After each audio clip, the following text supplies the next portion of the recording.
정부가 노인 기준을 조정하는 논의에 착수했습니다. 지금까지는 만 65세부터 노인으로 분류해왔습니다.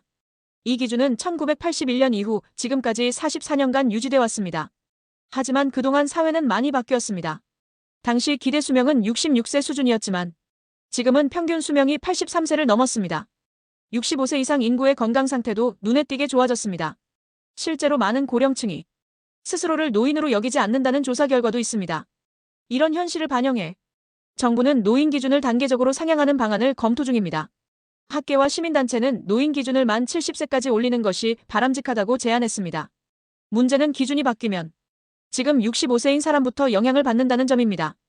현재 65세가 되면 기초연금, 지하철 무임승차, 무료 건강검진 등 다양한 복지 혜택을 받기 시작합니다.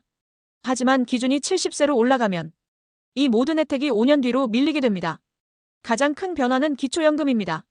현재는 만 65세부터 월 최대 32만 원을 수령합니다. 하지만 기준이 오르면 최대 5년간 약 2천만 원의 손실이 생길 수 있습니다. 지하철 무임승차 혜택도 사라집니다. 교통비 부담은 고령층에게 더 크게 다가올 수 있습니다. 노인 일자리 사업, 무료 예방접종, 건강검진까지 모두 적용 시기가 늦춰질 가능성이 큽니다. 특히 지금 64세에서 66세인 사람들은 이미 정년퇴직을 마친 상태인데 복지 혜택은 5년 이상 기다려야 할 수도 있습니다. 이 사이에 소득이 없는 공백기간이 생기게 되면 노인 빈곤층이 급격히 늘어날 수 있다는 우려도 나옵니다. 전문가들은 정년 연장이나 재취업 지원 같은 보완책이 반드시 병행되어야 한다고 강조합니다.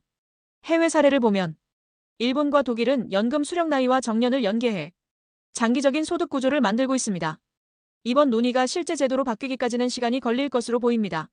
공청회, 입법 절차, 여론 수렴 등을 거쳐야 하기 때문입니다. 빠르면 2026년 시범 적용, 2027년 이후 본격적인 시행 가능성도 있습니다. 노인 기준은 단순한 숫자 변경이 아닙니다. 우리 사회 전체의 복지, 고용, 재정 운영 방식에 직접적인 영향을 주는 핵심 기준입니다. 기대 수명은 늘었지만 그에 맞는 제도 정비도 함께 따라와야 진짜 고령 친화 사회로 나아갈 수 있습니다.